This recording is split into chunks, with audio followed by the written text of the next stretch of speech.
All right. Hi there. It's Greg Pesch at White & Case opening up the UCC Town Hall. Tom and Scott, are you guys able to hear me? I can hear you. Great. Well, welcome to everyone that's dialed in here. Again, this is the UCC's Town Hall for the Celsius bankruptcy case. As a reminder, this is just for informational purposes. This isn't intended to be legal advice, and it's just for informational purposes.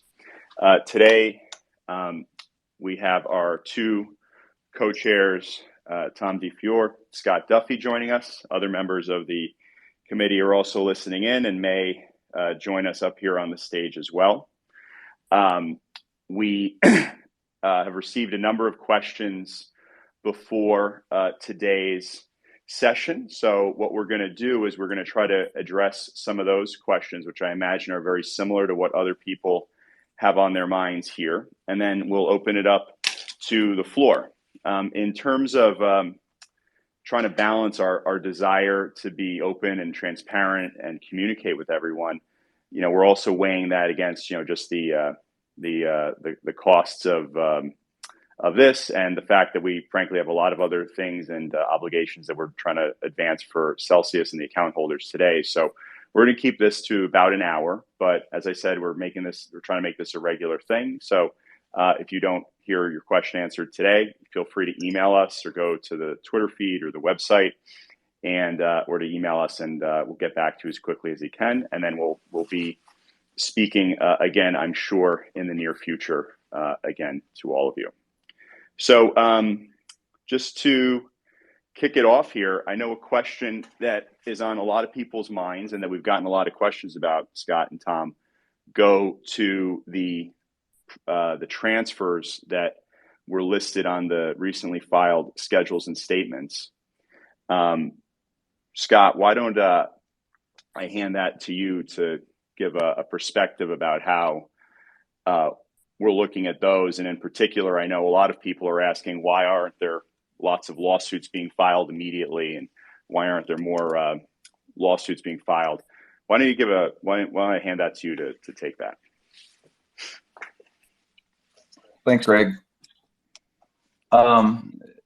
Pertaining to the transfers, the preference claims to the insiders, a lot of those same facts are also relevant for other preference and transfer claims as well.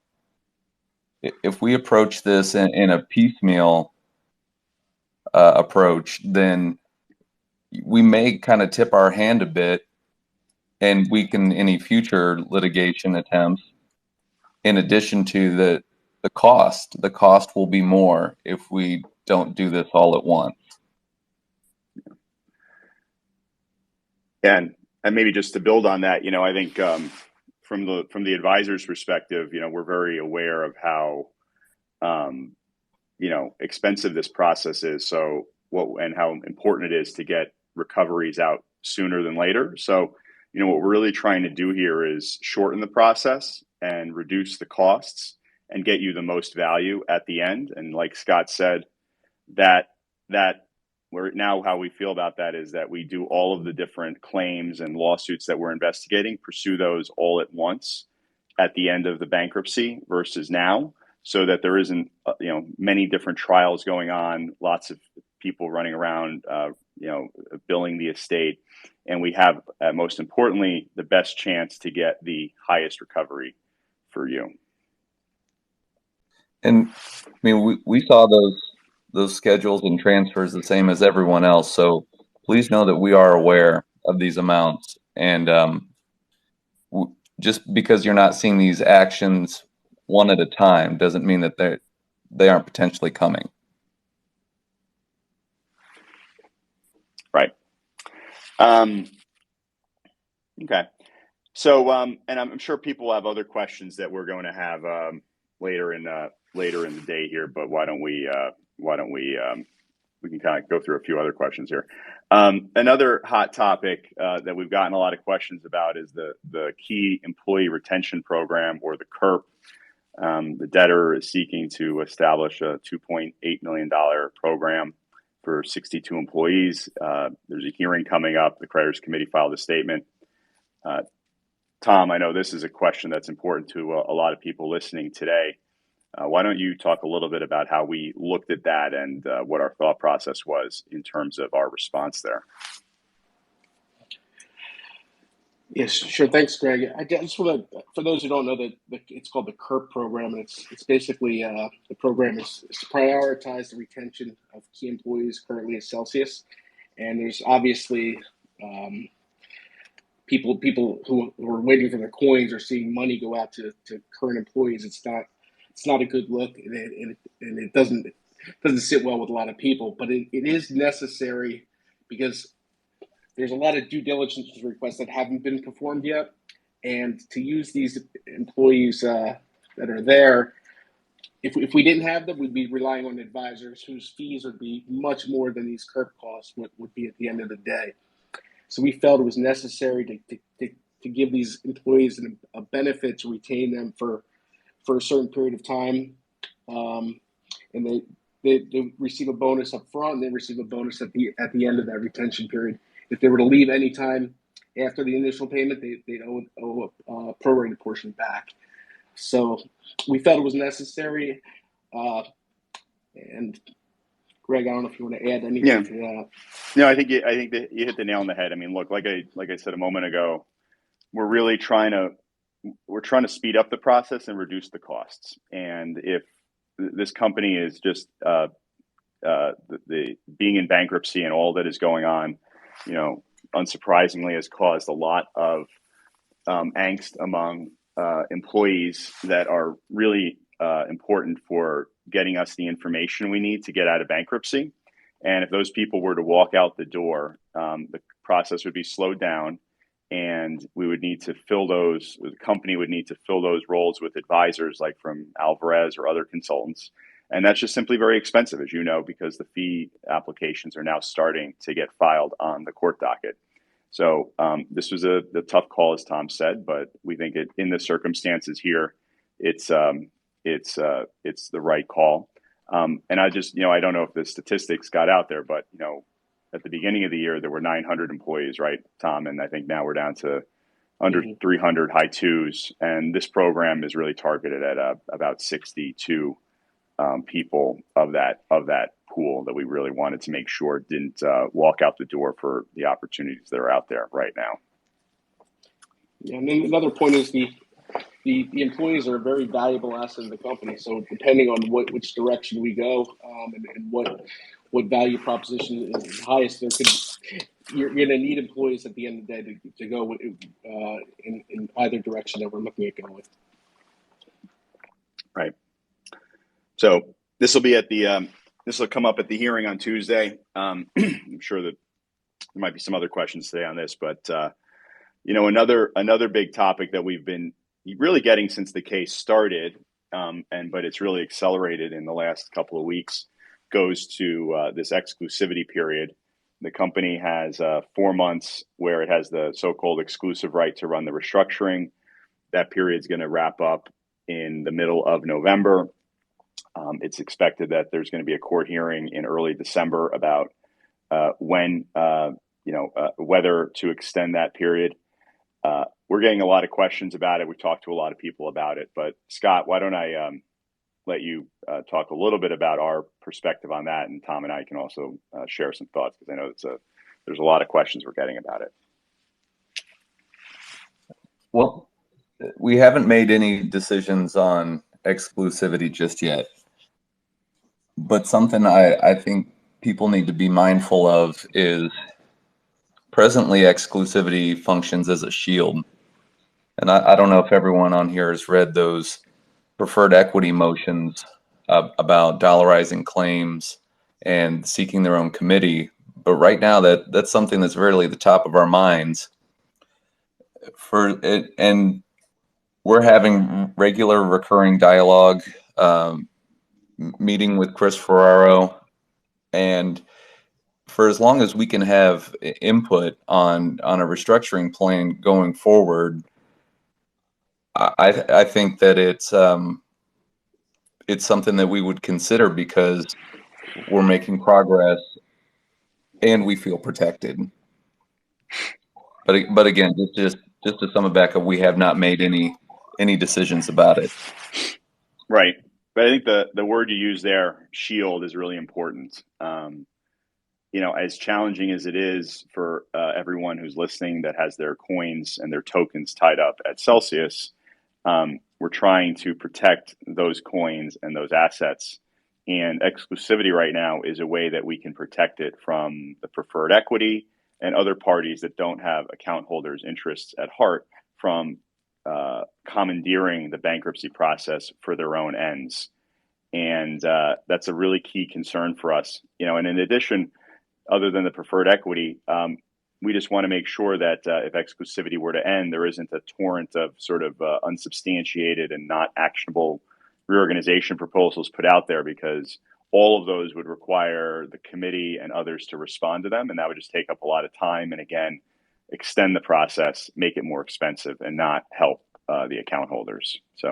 But we haven't made a decision by any means. As Scott said, it's really incumbent though on Celsius to continue working with us and make sure its exit plan is something we can support. So yeah, and you make a good point about the additional plans, as well as just as a group of unsecured creditors figuring out what compromises we all can make, because we all have a lot at stake here, so that we are as unified a voice as can be when and if this does come out of exclusivity. Right. So anyway, just maybe when we cover one or two more things that I know we've gotten a lot of feedback on, including from the comments already on this since we started. The mining operation, that's obviously a hot topic. Tom, why don't I hand it over to you to just talk a little bit about how the committee is looking at the mining operation right now, and how we're trying to unlock that value of the mining operation for the account holders. Sure.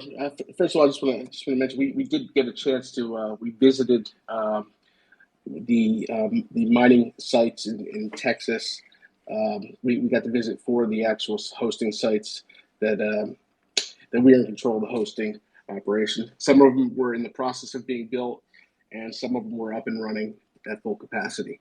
And a lot of the questions come about, like why would we subsidize the mining company with some of our assets? Basically, the thinking here is to preserve as much of the value going forward in the mining operation, because as I'm sure you're all aware, the mining is not at the greatest valuation at this point in the market, but it has in the past. When the Bitcoin prices rise, it's a very valuable asset that we think could be a key to maximizing our covering of the whole value. So we're very excited about the prospects of the mining company, and we're going to try to get it in as good a value state as possible. Yeah. I think maybe for the benefit of those listening, I think there's maybe 2 other points that I just want to highlight for people. The first is Core Scientific. Core is a key counterparty of the mining operation. It's been in the news recently because there is litigation involving Core in the bankruptcy and in our bankruptcy. And Core has started to make disclosures about the challenges that it faces with its own capital structure. We, in addition to making sure the mining operation is sort of preserved to make sure the account holders can get it at the end of the bankruptcy, we're working closely with Celsius to make sure Celsius interests in Core are protected. We want to make sure that whatever happens with Core, and we don't know what's going to happen with Core, to be clear, to make sure that Celsius and its claims against it, its interest in Core are protected. So I want to highlight that for the group because I know it's a timely point. The other thing is, and I know there's probably going to be questions later about the preferred equity holders' arguments about, how the customers don't have claims or debt against the mining business or other parts of the structure, and that those tie the value of the mining only goes to the preferred equity. This is a theme that you started to hear at the hearing a week or two ago about the preferred equity motion to form an official committee for the stockholders. It's going to be something that you continue to hear. I just want those that are listening to appreciate, this mining question is really complicated for a lot of reasons. There's this operational challenge that Tom mentioned in our efforts to, maximize the value of mining. But if the value is maximized, we want to make sure it goes to the account holders first, not to the preferred equity. The preferred equity think the customers don't have claims against those entities, even though that's what the contracts say, even though there's intercompany loans. So we're really trying to protect the rights of account holders there, because we want to make sure that they get that value if there isn't full value from the coins at the end of the bankruptcy. Tom, I think maybe you want to handle this other question we get. We've gotten a lot of questions about sell and what we're going to do. Why don't you talk a little bit about how the committee what we're doing in concept to try to deal with sell right now? Well, as a lot of you know, I think I have a pretty big position in sell, and one of the keys is to maximize the value of sell due to the amount that not only that the stakeholders have, but the Treasury has as well, is a key to getting the most value out of our the entire stack. So obviously anything that we can do to keep the value of sell and maximize the value of sell is going to help all the creditors at the end of the day. So we're looking at all options available. Yeah, that's exactly. And from a legal perspective, look, I can just tell you, we get a lot of inbounds from a lot of people that have sell and want to do something involving sell. It's an important issue for us. We're spending a lot of time figuring out the best way to skin that cat and to try to, get the most value for it. I expect there'll be more dialogue and updates about that in the hopefully not too distant future. Before we open it up to questions, I mentioned, we probably are going to try to keep this to an hour today. Tom and Scott, why don't you talk a little bit about what you're doing to kind of stay abreast of what the account holders and the people listening, what their concerns are, what their views on the case are, and how you're trying to keep in touch with them yourselves. Well, I'm sure a lot of you have seen me lurking in these spaces, unable to speak, but I am listening and I am absorbing and I'm bringing back valuable content to the committee, and your voices are being heard. And I've beyond the Celsius issue, I've heard a lot of stuff. So, and I've got a lot of positive feedback from a lot of you individually. I see a couple of you on here right now, and I just want to apologize for not getting back to you. I just don't want to personally get back to you as opposed to getting back to all the creditors at the same time. So I do appreciate the feedback, and I just want to let you know that we are listening and we are all in the same boat. We are all going through the same feelings and the same issues that you guys are. So I just want to let you guys know that. And in addition to that, we've gone through 553 submissions into Kroll and the 405 letters submitted to the docket, whether it be on Twitter or through the Kroll or the docket or Reddit. We're really trying to cover all of these bases to make sure that, no matter where these conversations are happening, that we're listening. Right. Well, on that note, why don't we open this up to start hearing from some of the people that have raised their hand here. So the first person I'm going to recognize is Jules CR.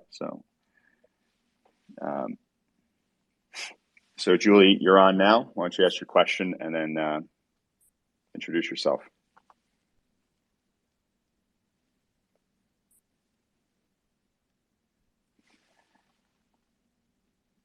Julie, are you there? Yeah, can you hear me? Yeah, now we can. Go for it. Okay. Sorry, it took me a minute to figure out how to turn off my mute. So I'm a account holder in Earn and like 99% USDC. So I just have a couple questions. It seems like USDC holders seem to be kind of getting shafted here, where like, you know, Celsius wants to sell USDC, and it doesn't seem like that there's an option for USDC holders to potentially be able to buy crypto or, you know, transfer it into BTC and ETH at these prices. I'm not sure if that's going to be an option or if you know yet. And then I was curious if accredited versus non-accredited investors are being treated any differently. Sure.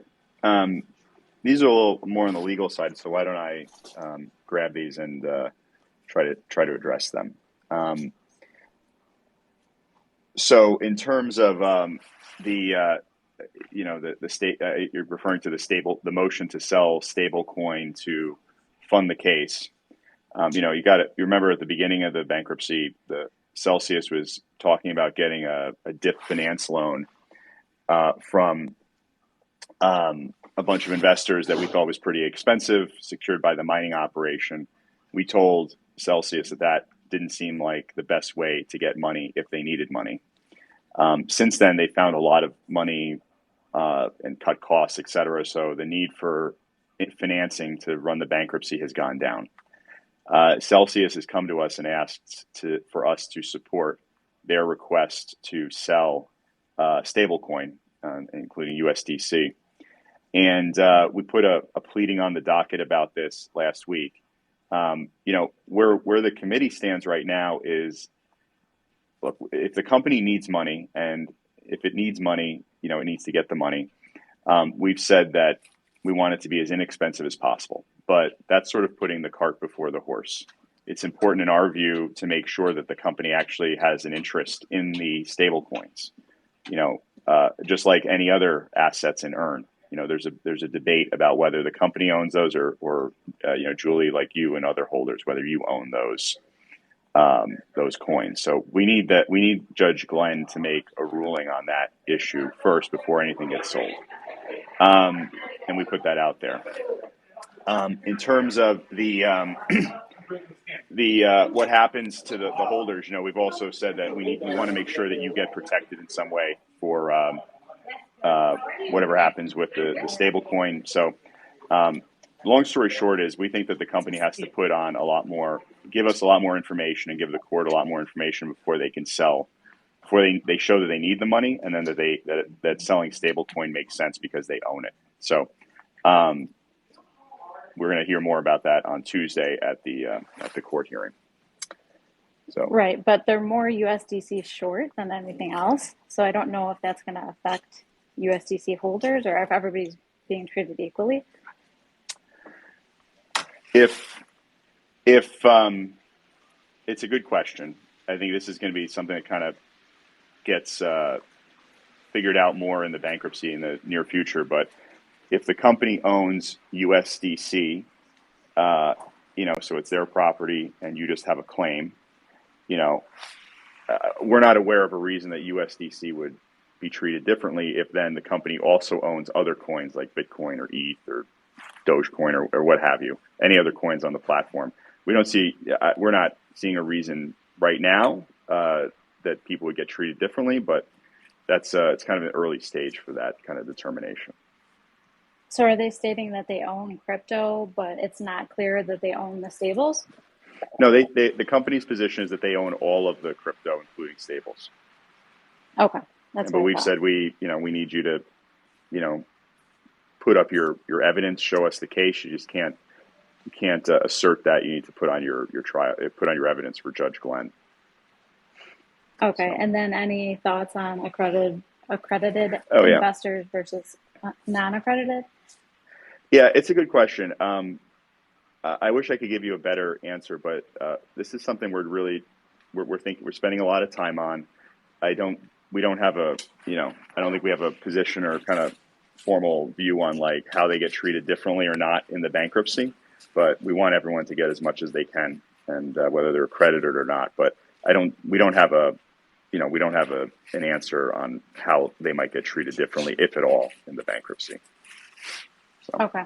If I could give my 2 cents, I would think that they should not be treated differently. But yeah, and you're then not alone in that view.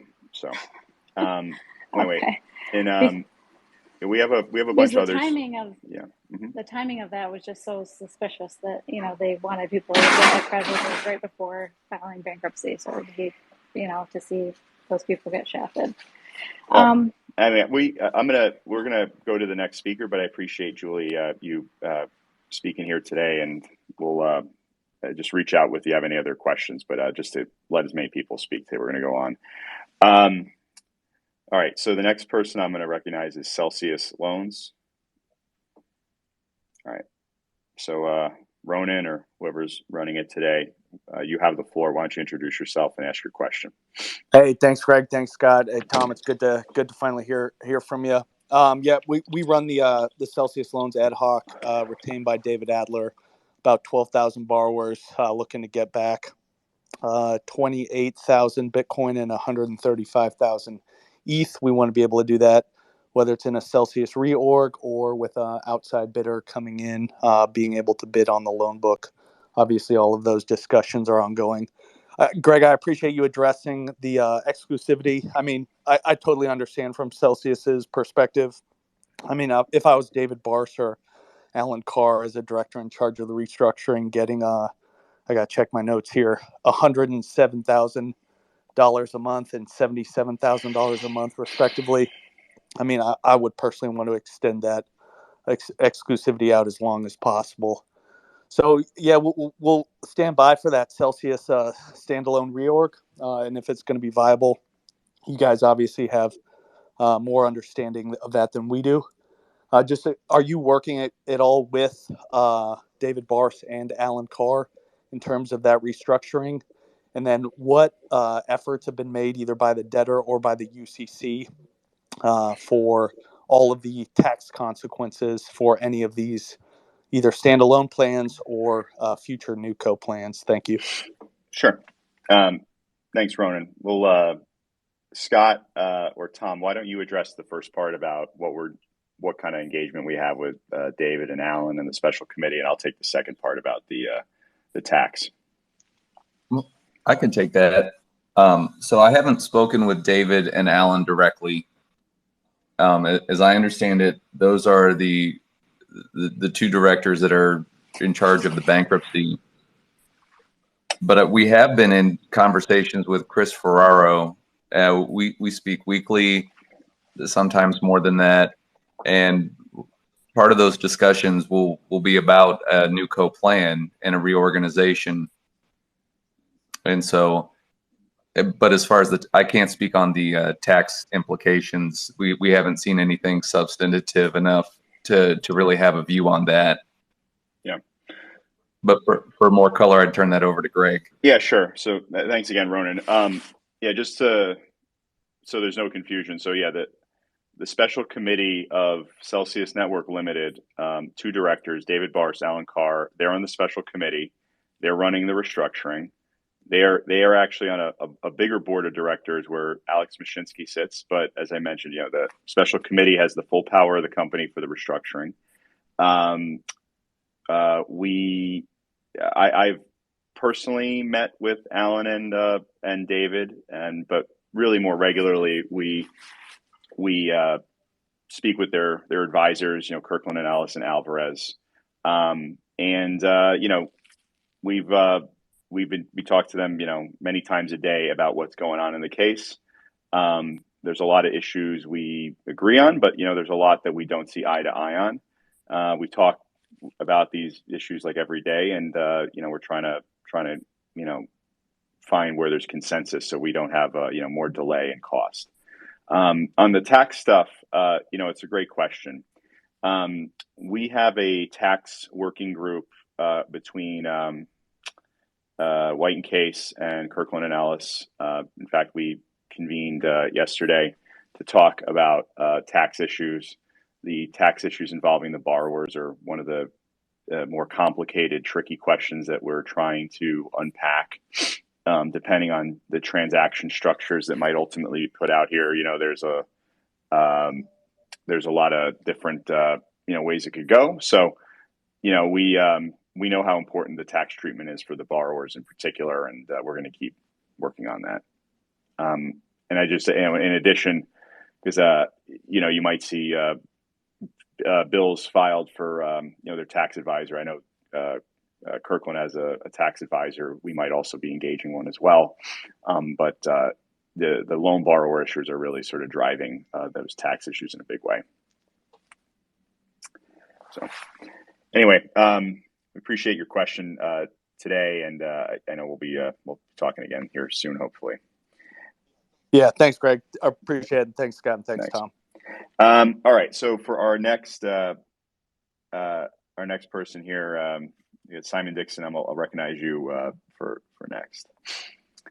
All right, so Simon, you have the floor. Why don't you ask your question? All right, okay, yeah, hey everybody, Simon Dixon here. Firstly, thank you for the work you did in order to get the bidding process updated. You've taken what would have cost hundreds of millions to coming down to tens of millions to be involved in that process. So I think that's going to really help creditors. A quick question. There's a perception that it would be a lot faster to do a standalone reorg versus a bid. And obviously with the goal of getting out of Chapter 11 as fast as possible. Do you have any opinion on which is faster? And the second question is, if it's highly likely to get a standalone reorg and it costs tens of millions to be involved in the bidding process, are we wasting our money? Should we stop? So appreciate the questions. So let me take a stab at that. I don't know if there's necessarily a time benefit to doing a standalone reorg versus an asset sale, because in either scenario, we're going to need to get those proposals put together, evaluate them, get the court to approve them. And I know the regulation issues here are very top of mind for a lot of people, but there's, from what we can understand and from talking to the company's advisors, talking to regulators, talking to other government entities, there's a good chance that you need significant regulatory approvals, whether it's a standalone or a bid. So I don't know, I guess is the answer, whether there's a significant timing benefit, but if someone can articulate that as part of their bid, that they can do it faster, quicker, more efficiently, have more credibility, that would be a very important data point. So we're telling bidder, and I know Celsius is telling bidders that if they want to, stand out, they should really have a compelling, time-efficient way to address their, these regulation issues and timing and closing. As to the second point, I guess so. Look, the bankruptcy is very expensive. I know for bidders, it's very expensive probably to hire lawyers and advisors. We think, we know there's a lot of people out there that are doing that right now. We're talking to them. We definitely don't think it's a waste of time, because we pushed the company to do these bidding procedures. It agreed, and we worked on them together. We think getting external bids and proposals from parties is the best way to move it forward. So if it comes to a point where we think that this whole process is a waste of time, and we don't think that today by any means, we'll be ready to we'll move in a different direction. But we don't think it's a waste of time by any means for people to work on this. I can't speak to what each person should be doing. That's kind of their own calculus and their own judgment call to make. But we definitely think it's important for people to do the work and try to make proposals to us. So Simon, I appreciate you hopping on here, and I'm going to recognize the next person now. Thank you. Next, why don't we have Victor? I'm going to not say your last name right. Victor Yu. So Victor, you have the floor. Why don't you introduce yourself and ask your question?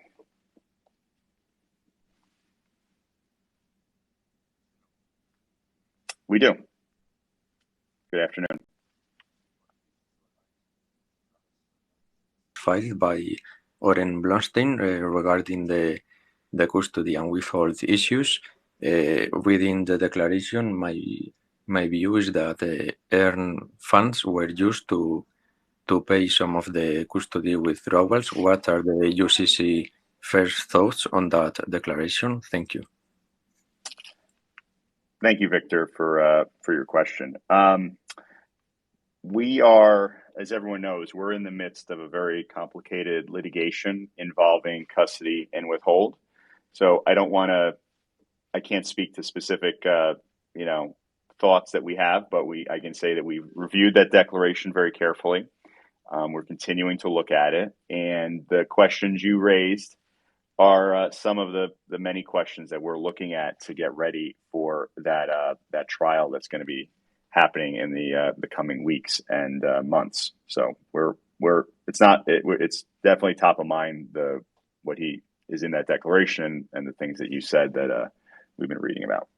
So Victor, I appreciate you jumping on here. I'm going to go to the next person now. All right, so next, why don't we have Mary Blockchain Herd. Mary, when you're ready, why don't you introduce yourself and ask your question? Hey, Greg, can you hear me? Yeah. Okay. Hey, thanks so much for having this this town hall. And I want to say thank you, Scott and Thomas, for hopping on a lot of these spaces. There's so many of them. And Thomas, I see you a lot late in the hours to a lot of these spaces. So thanks a lot for that. I also want to say thank you so much for actually recognizing that the employees are a valuable asset of the company, because I 100% agree with that. Having key people in positions right now is imperative. My question is, during the upcoming auction or the bid for some of the Celsius assets like GK8, let's say, who's the decision maker if an offer is accepted? Is it like the current CEO, Chris, of Celsius? Is it the investment bank for Celsius? Or does Judge Glenn have a say, or you guys, the UCC? So I want to understand that. Thank you. Sure. Thanks, Mary. It's a great question. It's frankly all of the above. The special committee, so Alan and David will, make a decision under the bidding procedures. They're required to take our input in that. And ultimately, Judge Glenn will be asked to approve, a sale. But if a transaction requires a plan of reorganization, which some of the proposals that we're reviewing do, then the creditors will also have a role in voting on the proposal as part of the bankruptcy voting process. So hopefully that helps. Next, why don't we? Next, I'll recognize JK. Seriously, JK. So, JK, why don't you introduce yourself and ask your question?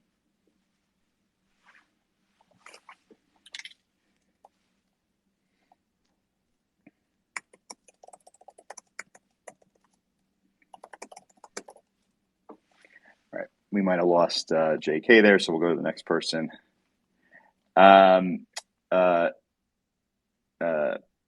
Shark with the Roman helmet or the Mandalorian helmet. Shark, the floor is yours. Why don't you ask your question? Thanks, Greg. By the way, I couldn't actually hear you. Once you turn someone's authority to become a speaker, there's a cutout there. So anyhow, you might want to give people 10 or 15 seconds to actually connect. Thanks for doing this. Here's my question. We've observed an improvement in our coin position over the last 4 months. Has the UCC also observed that? And my real question is, have you guys been able to identify the sources of those coins? And if you have, are those one-time inflows, or are they perpetual sources such as staking? I can take this one. Sure, go for it, Scott. So that was a one-time source. It wasn't reoccurring as far as that inflow of coins that were on the Bitfinex exchange, and thus it has improved the runway of cash that Celsius has out from late this fall until next winter or late next winter. Thank you for that. have we been able to quantify the perpetual sources like staking, and if those are contributing? Like, one of the problems the community has is we're floating between the impression that the mining companies either making between 2 and 3 million a month or losing $19 million a month. And it's important for us to understand what the truth is, and not that that's the right way to evaluate that position, but for us to understand, is our financial situation actually improving because of how we're positioned? And no, it's a really good question. I would have to turn that one over to Greg. I'm not. I don't want to make sure. I want to make sure that I'm not speaking in any way that violates the privilege of the information that we've received. I apologize. What was your question again? So go ahead. No, Scott, please, you articulate it. You probably do better than me. What he'd asked is for the receipts on the of the cash flows into the company, being able to pick apart which of those are as a result of staked Ethereum and which would be a result of mining, to better understand, is mining making money or is it just consuming money? Got it. Did I get that right, Shark? Yeah, that sounds pretty right. Yeah, I mean, we definitely get information about how to, where the cash is coming from, how it's broken out. Is it one time or recurring? So, what I might suggest is, if you have questions on that, why don't you reach out to me directly, and I'll try to help get some better information for you. But we do get a lot of information, and I suspect we can kind of break that up. So, with that, I'm going to recognize JK again, because it sounds like we might have cut that person off too soon. So I'm going to recognize JK, and then Shark, feel free to reach out to us if you have other questions.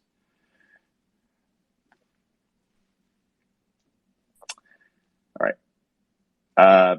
JK, the floor is yours. Why don't you introduce yourself and ask your question?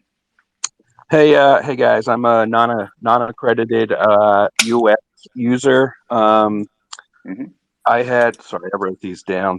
First off, thanks for hosting this, Thomas. Thanks for always being in the room. Same with Scott. We really appreciate you guys listening to us. It's very, very reassuring. So I'm going to ask a question that I know a lot of people probably want to know. Personally, it's not important to me right now, but people keep bringing up, because it's a big point of contention, is whether or not there are any formal criminal charges being brought to any former or current employee, especially the executives, and if so, is that going to delay the process? And the same question goes with regulatory issues. Is that going to delay the process as well? And I also want to have this is kind of included. Is there any people, or is there any part of this process that is looking into any kind of predatory attacks on Celsius, such as FTX, who's now in the news? So I want to know if there's any investigations or any kind of looking into of any kind of predatory attacks on Celsius. And I do have one last question, but you can address those two if you want. Sure. We'll do the best we can here. So we're not aware of any indictments, if that's what you're asking for, of any people at Celsius. So we're not aware of any indictments on that front. In terms of things in the bank. Can I assume you would know if it were the case? Can I assume you would know by now? I actually don't. I actually don't know. If an indictment is sealed, I can't imagine why a prosecutor would tell creditors of a bankrupt company. I suspect that we will hear about it when everybody else hears about it. So yeah, because there's a lot of emotion, especially around Alex. So that's just, did he do anything? Sorry, I lost my voice. Did he do anything wrong, etc.? But I understand the question, and I mean, the other part of the question is very important, in my opinion, and just because many of us believe, and I think it's obvious by now, that there were predatory attacks on Celsius, and I don't make accusations, but many of us believe to be at FTX. There is a lot of evidence looking at that. So I don't know if you can answer that. Sure. So yeah, look, as part of our, just going back to what we said at the beginning, we want to make the process go faster. We want to reduce the costs that could otherwise be, astronomical, and we want to get you the most money. So I'm not going to speak about particular people you named, but in general, we're looking at, rights that Celsius has against a large number of external parties that it did business with to see if we can have those potential lawsuits put into like a trust for the benefit of everyone here that could be pursued later on, because we think that'll be, best way to get you the most money, most efficient, most cost effective. But we're definitely looking into all those claims because we want to make sure that they're preserved and protected and understood. So if there are good lawsuits, they can be filed quickly after the bankruptcy is over. Okay. And do you know if regulatory issues are holding up this process at all, or if they're involved in any kind of way? I think I just addressed that a couple minutes ago. So I'm going to just say that there's a lot of regulatory issues that are at play here, and we're trying to minimize them. So with that, I appreciate your questions. I'm next going to recognize Rob Christensen. So thanks, guys. Rob gets on. Let's see.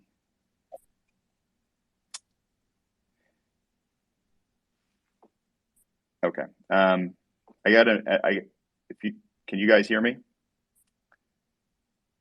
Yes. I just got a message from Twitter that said that there was an error connecting Rob. So if Rob, I don't see him on the request list at this moment. If he joins back, we'll recognize him again. All right. Next, why don't we hear from Sculpted Living? All right. So I've recognized Sculpted Living. When you hear us, please introduce yourself and ask your question.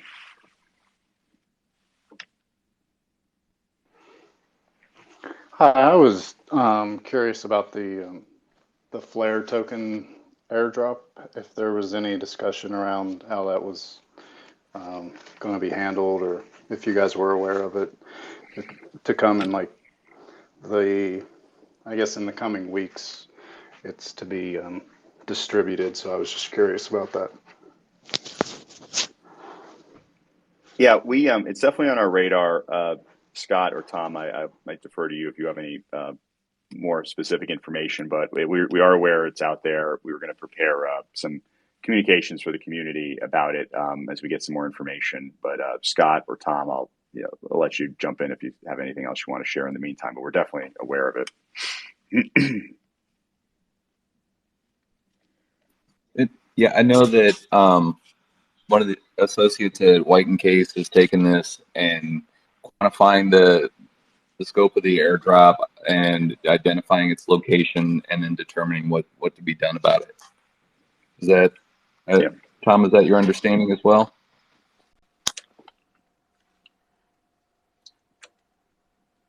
Yes, I think there's also, I think we have to figure out how much is currently on the books of Celsius, how much they'd be receiving, and verify that they received that amount. Right.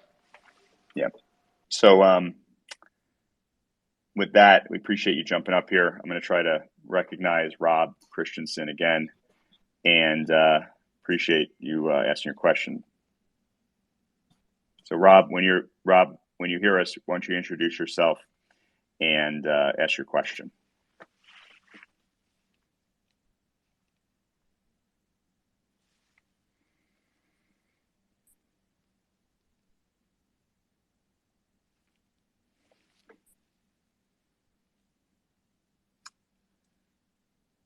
Hi, Rob. If you're still there, why don't you introduce yourself and ask your question?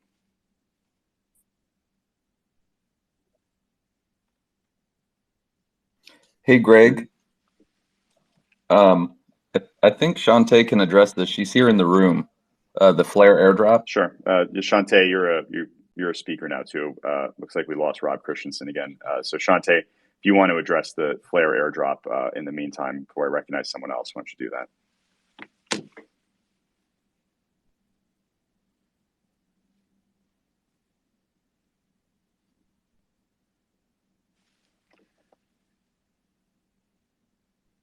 All right, Shantae, if you hear us, please unmute yourself.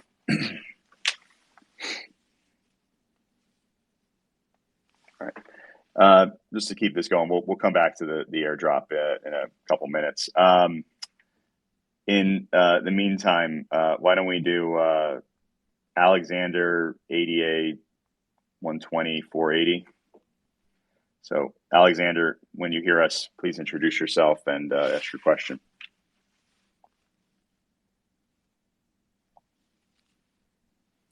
Hello, was this directed to me? Sorry, it just slipped. So thank you for hosting this. And I have a question. I'm the first to say who I am. I'm with Celsius since 2017. I used the account. I'm from Europe, and I'm also a Bank to the Future user, and there I use the functionalities for the funding round. So my question would be, coming all to this, like we always talk about the data room and we see the information, and you have Twitter users you have to deal with, you have dirty bubble media, influencers and all that stuff. My question would be, will you publish more information about Strata, and does this help you?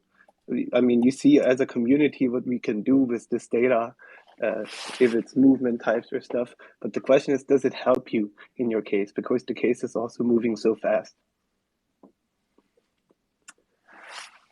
Thanks, Alexander. Appreciate the question. So I can address this from like the legal side, but Tom and Scott, might be useful for you to kind of like chime in too. But look, from the legal side, we're trying to move the process forward quickly, and that necessarily means that we kind of have to prioritize people getting access to the data room, which as simple as it seems is. It's not just like you flip a switch. It invariably requires a lot of discussion with the advisors, and there's questions and feedback. So the company is somewhat selective on who goes into the data room, and you usually need to show that you have the wherewithal to do a deal or propose a transaction. But so there's some people that will not get into the data room. I think you also probably heard Judge Glenn at the last hearing making it very clear that he didn't expect individual users on social media to interact with bidders. All that being said, we're monitoring the social media universe and the correspondence and emails and text messages we get very carefully to make sure we understand what people prioritize. And that's going into how we look at the transaction, and as well, I imagine it's how Celsius is doing it. But Tom or Scott, why don't you also kind of share, because I know you're on a lot of the spaces that I'm not on, and you might be able to share some more specific thoughts. I just want to say it's always helpful to have a lot of eyes looking at a lot of the data that we have in this case. And me and Scott were speaking earlier of how impressed we were with some of the how quick the community jumped on a lot of these numbers and put it in like visualization charts and basically parsed it in no time. So that always helps. It's another set of eyes, and we could pass it to our advisors, have them look at it, and all the help we can get helps. I agree that the community's capabilities are really impressive, and I don't know that we can offer admission into the data rooms, but to whatever extent that we can collaborate and tap into that resource, we definitely want to. Yep. So with that, Shantae, hopefully we've solved your tech issues. Shantae, can you hear us? Hi, I can hear you guys. Great. So Shantae, we had a question earlier about the Flare airdrop, and why don't you share what we know about it right now? And like I said, for those listening, we're going to put together some materials so you can kind of get some more information when it's ready for prime time. Okay, so we know the snapshot was taken years ago based on how much Ripple you guys held on Celsius, but currently the airdrop has been delayed continuously until even now. So we're not sure when this airdrop is actually going to happen. I know it's promised to happen within the next few weeks, but it keeps getting delayed. We are in talks right now with debtors counsel to figure out how, if they're able to even accept this airdrop, let alone what's going to happen once we do get it. That's all I can tell you guys right now, but we have been aware of this and we are working on this issue. Great. Well, thanks, Shantae. So in terms of the next speaker here, Colm Ford, Colm, I recognize you. When you're ready, introduce yourself and ask your question, please.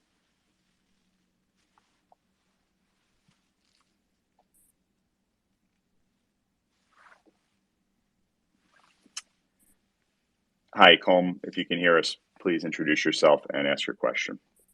Hi, sorry, I didn't realize the mic was off. Thanks so much for your time. Quick couple questions. This has been an absolute nightmare for me in a couple ways. And I just was quickly, the last day something came out how Alex never actually invested in the ICO itself. And could it be actually apparently fraudulent since then, if that affects any of this going on?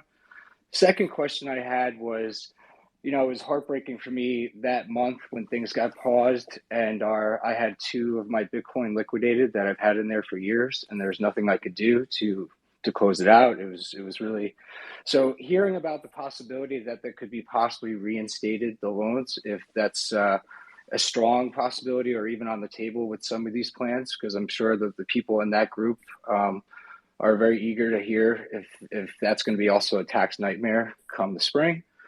And the second thing is, the retail clawbacks, that's just been keeping me up all night just because I was fortunate to take some out just before everything got closed because I had a big tax bill from last year, so I had to take a lot out. But in terms of the clawback, that could be an absolute nightmare as well, if that's very possible. And so thanks so much for your time again. Sure. Thanks, Colm.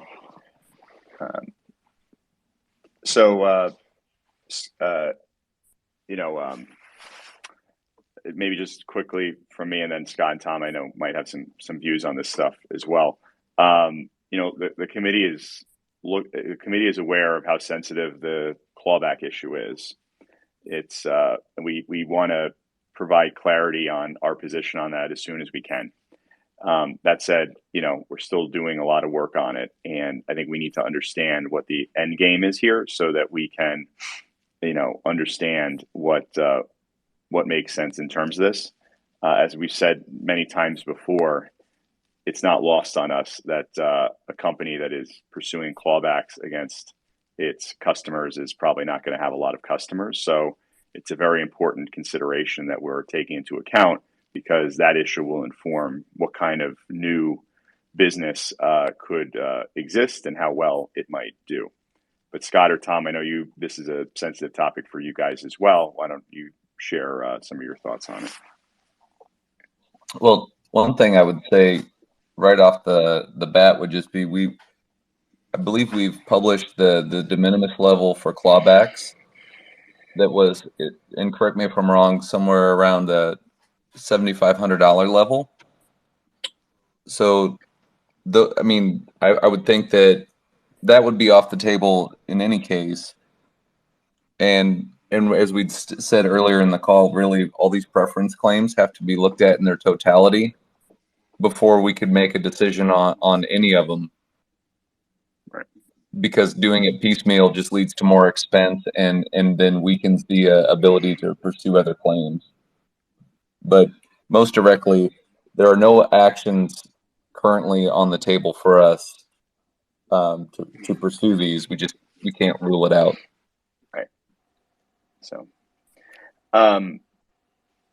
with that, why don't we take the next question here? So, Harry King, Sir Harry King, I'm going to recognize you. Harry, you were on the stage, so why don't you introduce yourself and ask your question? Hi, thank you. Yeah, I'm Harry King. I'm a Celsius customer. So, in reference to these preferential payments, whether it went to Tether, that Tether payback, if someone went to FTX, and all that stuff. What's being done about those, please? Sure. Thanks, Harry. I think I mentioned that a few minutes ago, but look, any lawsuits or claims that Celsius might be able to bring against third parties, whether they're big or small, are being considered. I won't mention the exact names, but we're doing a lot of work on specific large counterparties that got value from the platform before the pause and before the bankruptcy filing. So we're getting that information, and we're going to, make sure the company pursues those after the bankruptcy, and that the value goes to the account holders if you're not made whole otherwise from the case. Do you mean the estate? It goes to the estate and then eventually to us, right? Is that what, Yeah, that's is that right. what you It would meant? go to the Oh, It yeah. would go to the bankruptcy. It'd go to the. It basically would go to the estate or the successor to the estate, and then it would get distributed to people that are entitled to that value in the right priority and the right amounts. And one final thing, in terms of the sale of these assets of Celsius, whether it's GK8 loans, mining, have you guys approached third parties, like in terms of getting an RFP, RFQ set out to get a true valuation of these assets? For example, right, this mining operation, if someone was like, for example, like FTX or any other third party company were to come in and simply try to build out that exact same facility today, it would cost them this much amount of money.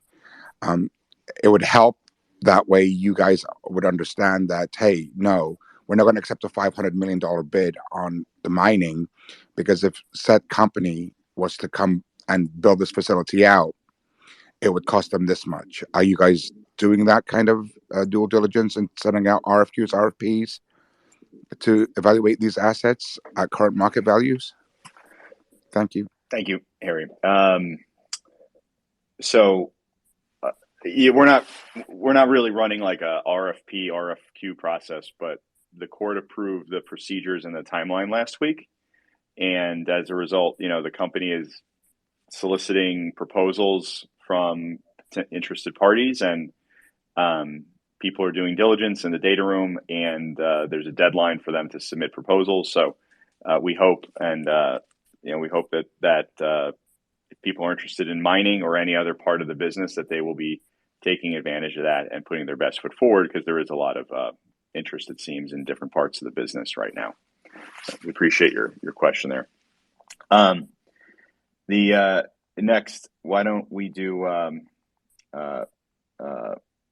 Bradley MCK 67? Bradley, when you hear us, why don't you introduce yourself and ask your question?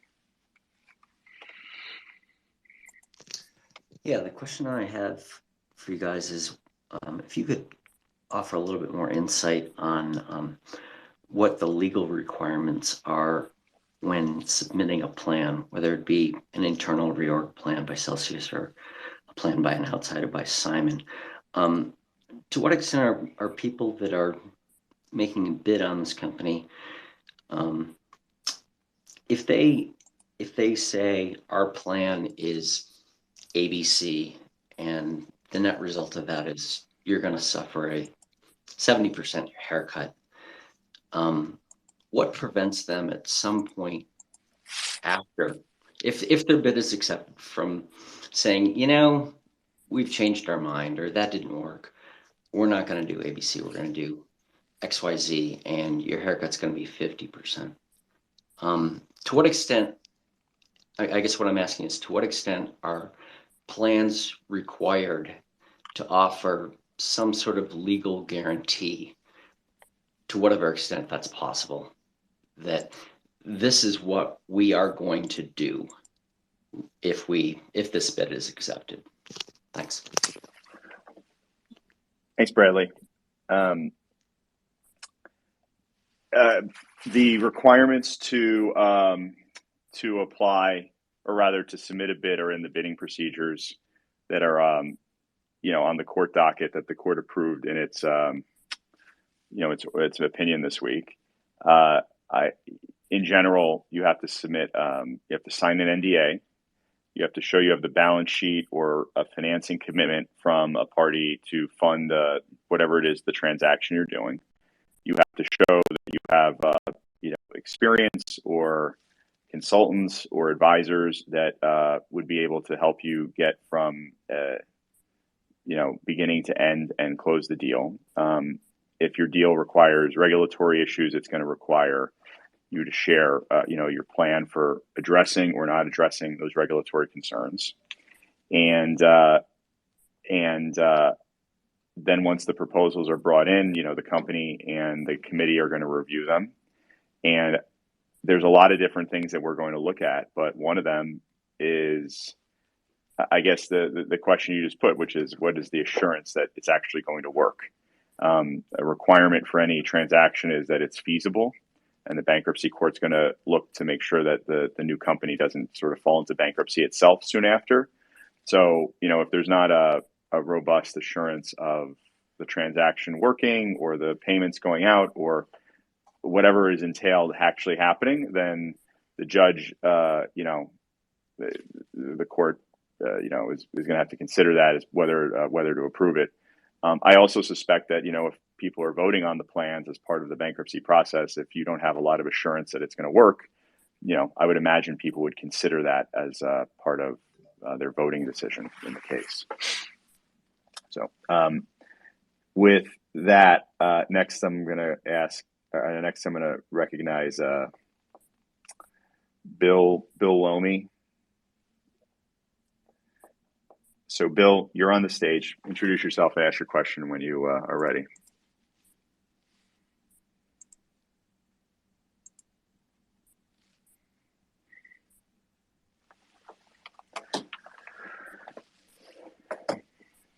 Hi, Bill, can you hear us?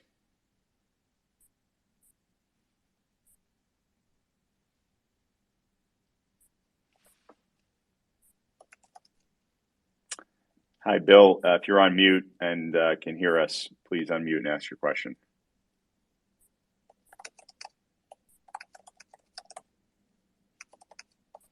All right. Bill, if that's you with the horn, please ask your question. Otherwise, we'll go to the next speaker.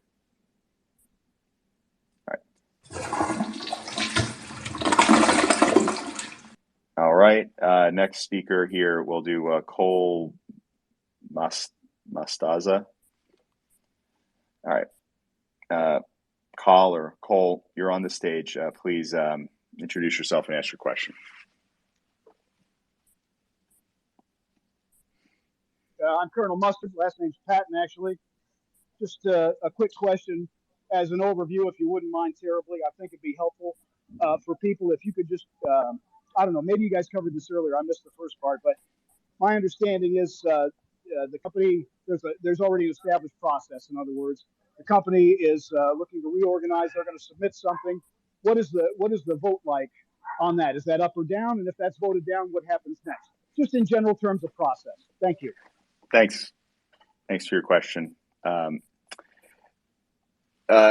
In the bankruptcy process, when there's a plan of reorganization, creditors are put into different classes, and you need 66 and 2/3 of amount and 50% at least of those who are actually voting in each class to say yes. If a class of creditors votes no, then you need another class of creditors to vote yes to override that effectively. It's called cram down. It comes from the phrase that you're going to cram the plan down the dissenting person's throat. That's how it works. Right now, we don't know which creditors would be in which class. We don't know if everyone's in the same class or it makes sense to put people in different classes because they have different legal entitlements. That's one of the issues that we've given a lot of thought to, and that we will be addressing or whoever puts a Chapter 11 plan on the table would be addressing there. So, thanks again for your question, John Q. Lunchbucket. I'm going to recognize you next. So Lunch Bucket, or John Q, when you're ready, please ask your question.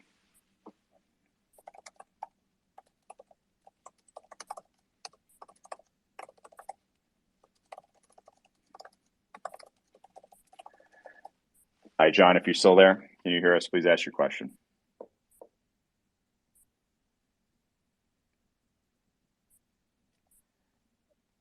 All right, we might have lost John there. I'm next going to recognize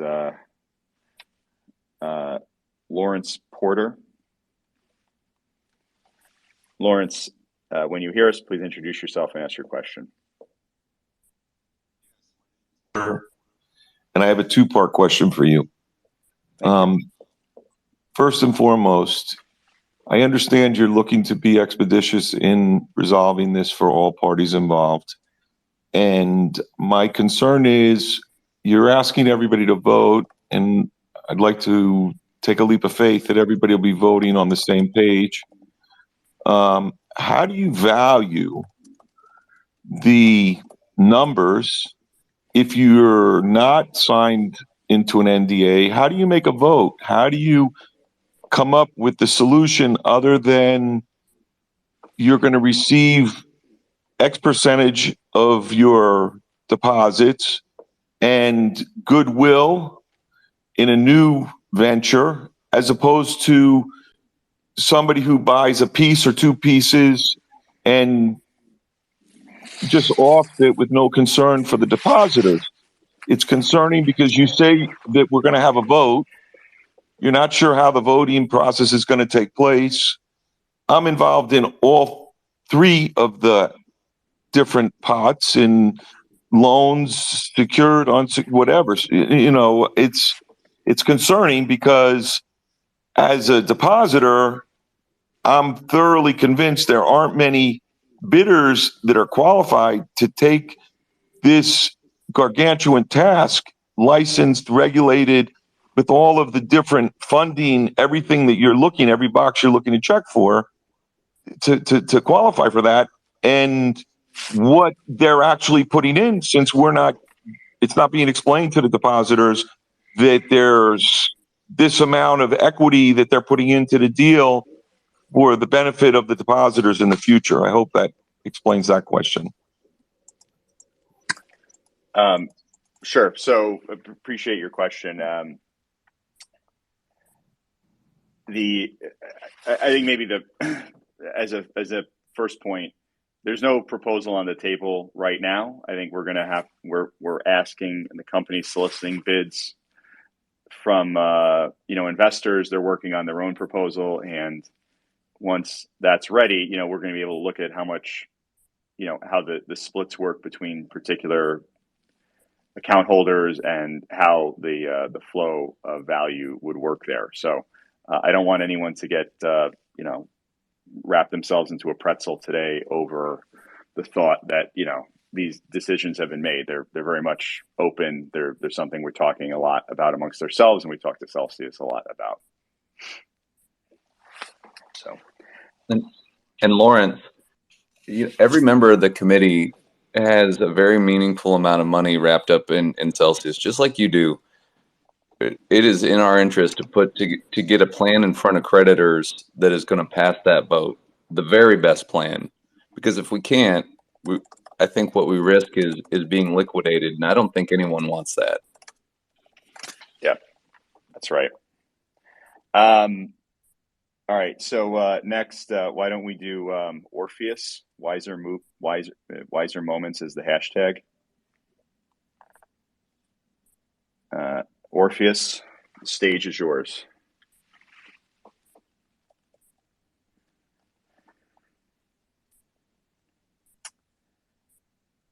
Hi, Orpheus. Please ask your question.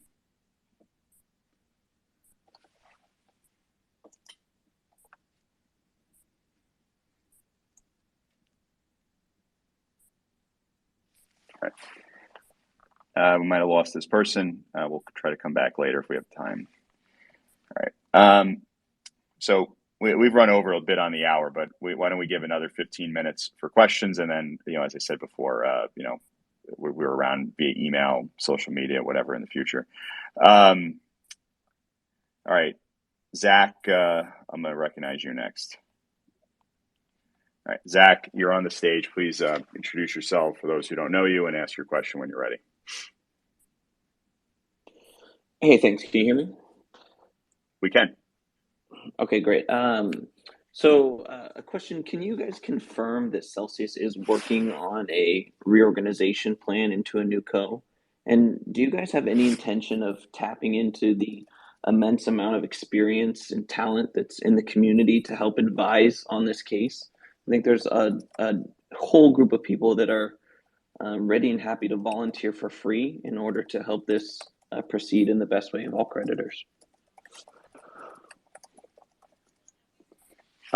Thanks, Zach.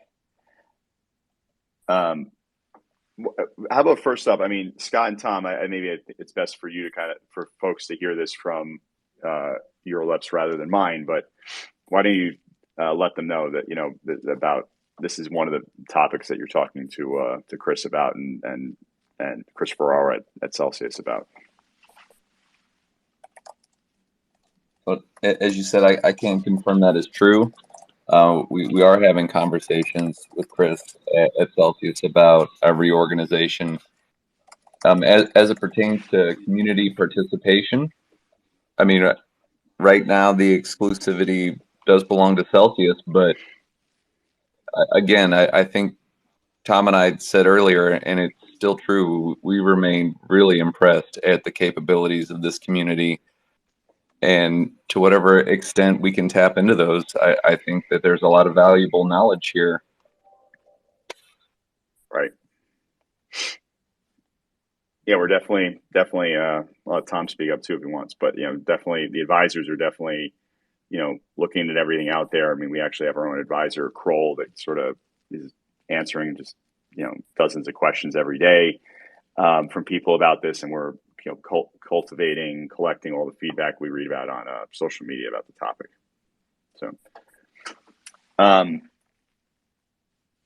So next up, why don't we do Joe Lair from JSL Ventures? Joe, you're recognized now, so why don't you introduce yourself and ask your question? Hey, Greg. Just to avoid any other technical delays, it might make sense to just add speakers while the previous speaker is speaking, so they have a couple of seconds to get ready. Okay. So I guess it's along the lines of what Zach was saying.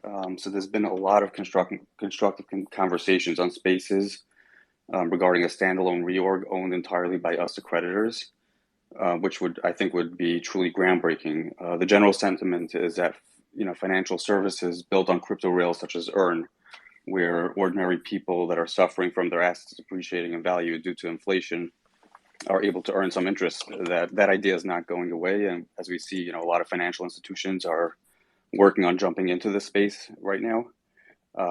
So not sure, if the question is best for, Greg, Scott, or Thomas, but I haven't heard you guys mention too much what work is being done by the UCC towards a standalone reorg. So my question is, are you working on a standalone plan?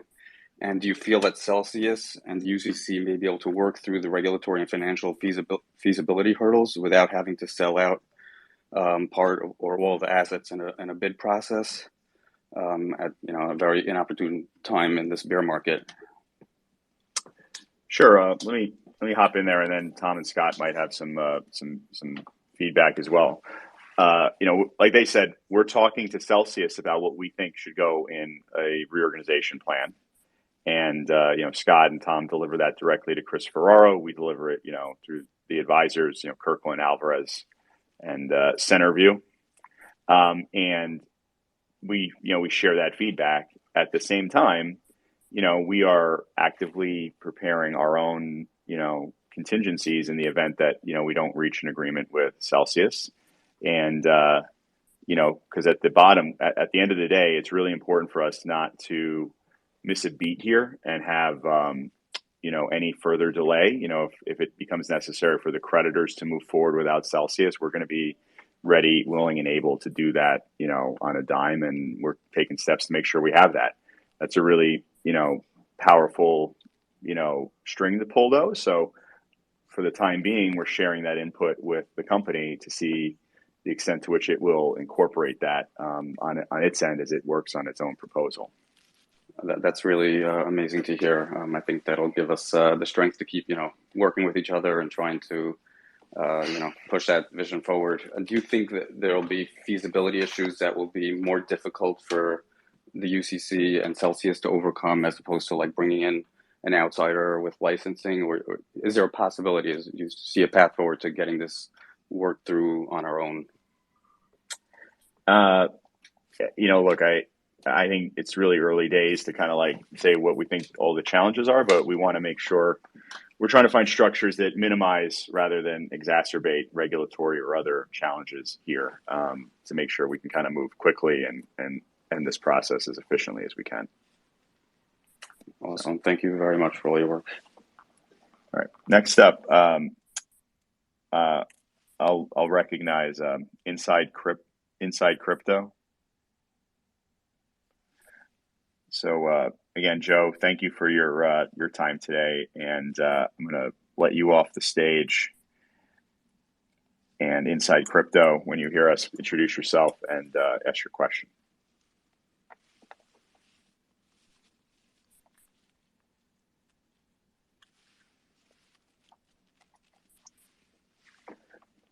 Hi, Inside Crypto. If you're still there, please introduce yourself and ask your question.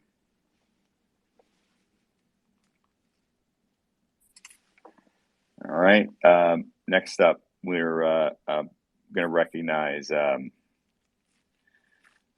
a lot of people coming up for a second question here. Why don't we have Ben? I'll recognize you. Ben, when you're ready, please introduce yourself and ask your question.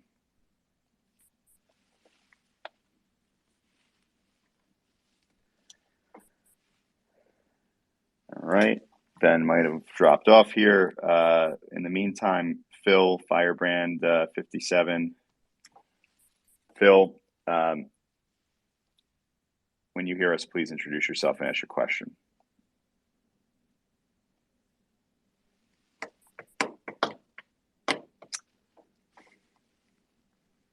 Hi, Phil, are you there?